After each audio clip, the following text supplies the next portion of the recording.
Hello viewers, welcome to கலிடி குச்சி cinema. இந்த வீடியோவில் நம்ம ரஜினிகாந்த் கூட ஜெய்சங்கர் நடித்த பார்ட் 3 படங்களை பற்றி தாங்க பார்க்க போகிறோம். ஃபஸ்ட்டு பார்ட்டில் நம்ம 6 படங்களை பற்றி பார்த்தாச்சு. ரெண்டாவது பார்ட்டில் நம்ம 7லேருந்து 12 படங்களை பற்றி பார்த்தாச்சு. மூணாவது பாட்டு இப்போ பார்த்துட்ருக்குங்க. மூணாவது பாட்டு 13லேருந்து 18வது படங்களை பற்றி பார்க்க போகிறாங்க.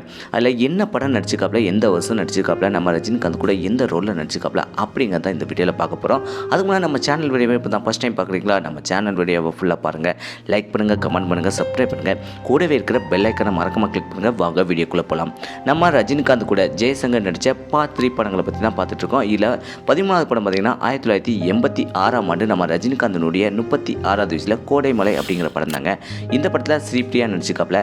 இதில் நம்ம ரஜினிகாந்த் கூட ஜெய்சங்கரும் நடிச்சிருக்காப்புலங்க. இந்த படத்தை டேரக்டர் முக்தா எஸ் சுந்தர் தான் டைரக்ஷன் பண்ணிக்காப்புல. இந்த படத்தில் நம்ம ரஜினிகாந்த் ஹிம்செல்ஃப் தான் நடிச்சிருக்காப்புலங்க.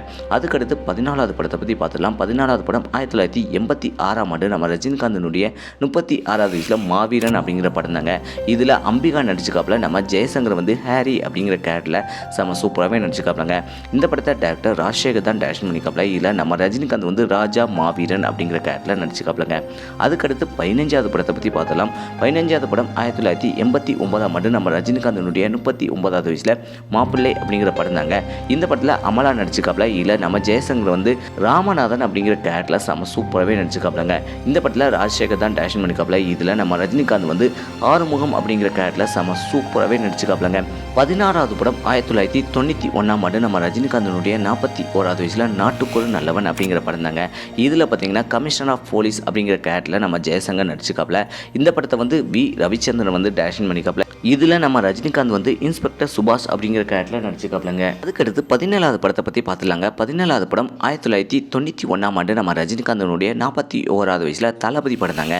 தளபதி படத்தில் நம்ம ரஜினிகாந்த் கூட ஷோபனா நடிச்சிருக்காப்புலங்க. இந்த படத்தில் நம்ம ஜெய்சங்கர் வந்து நம்ம ரஜினிகாந்துக்கு அப்பா மாதிரி நடிச்சிருக்காப்புல. அப்பா தாங்க. இதில் கிருஷ்ணமூர்த்தி அப்படிங்கிற கேரக்டரில் செம சூப்பராகவே நடிச்சிருக்காப்புல. நம்ம ஜெய்சங்கர் ஒரு அமைதியான ரோலில். இந்த படத்தை டேரக்டர் மணிரத்னம் தான் டைரக்ஷன் பண்ணிக்காப்புல. இதில் நம்ம ரஜினிகாந்த் வந்து சூர்யா அப்படிங்கிற கேரக்டரில் நடிச்சிருக்காப்புலங்க. அதுக்கடுத்து 18வது படத்தை பற்றி பார்த்துலாம். 18வது படம் 1997ஆம் ஆண்டு நம்ம ரஜினிகாந்தனுடைய 47வது வயசில் அருணாச்சலம் படம் தாங்க. அருணாச்சலம் படத்தில் சௌந்தர்யா நடிச்சிருக்காப்புல. நம்ம ரஜினிகாந்த் கூட ஜெய்சங்கர் வந்து சூப்பராகவே நடிச்சிருக்காப்புலங்க. ஆதிகேசவன் அப்படிங்கிற கேரக்டர்லாம் மாமனாராக நடிச்சிருக்காப்புல நம்ம ரஜினிகாந்துக்கு. இந்த படத்தை டாக்டர் சுந்தர் சி தான் டைரக்ஷன் பண்ணிக்காப்புல. இதில் நம்ம ரஜினிகாந்த் வந்து அப்பா பையன் கேரக்டரில் அருணாச்சலம் வேதாச்சலம் அப்படிங்கிற கேரக்டரில் செம சூப்பராகவே நடிச்சிருக்காப்புலங்க. இந்த படத்தில் உள்ள பாட்டு ஹிட்டு, படமும் ஹிட்டுங்க. மொத்தம் பார்த்தீங்கன்னா நம்ம ரஜினிகாந்த் கூட ஜெய்சங்கர் 18 படங்கள் நடிச்சிருக்காப்புலங்க. அந்த படங்களில் உங்களுக்கு எந்த படம் பிடிச்சிருக்கு, எந்த படத்தில் உள்ள கதை பாட்டு பிடிச்சிருக்கு, எந்த படத்தில் நம்ம ரஜினிகாந்த் கூட ஜெய்சங்கர் செம சூப்பராக நடிச்சிருக்காப்புல, வில்லன் கேரக்டரானாலும் சரி, மாமனார் கேரக்டரானாலும் சரி, அப்பா கேரக்டரானாலும் சரி, எந்த கேரக்டர்லாம் செம சூப்பராக நடிச்சிருக்காப்புல அப்படிங்கிறத மறக்காம கமெண்ட் செக்ஷனில் கமெண்ட் பண்ணுங்கள். இதே போல் சினிமா தகவலை தெரிஞ்சுக்கிட்ட கலிடி குச்சி சினிமா சப்ஸ்கிரைப் பண்ணுங்கள். கூடவே இருக்கிற பெல் ஐக்கனை மறக்காம கிளிக் பண்ணுங்கள். தேங்க்ஸ் ஃபார் வாட்சிங்.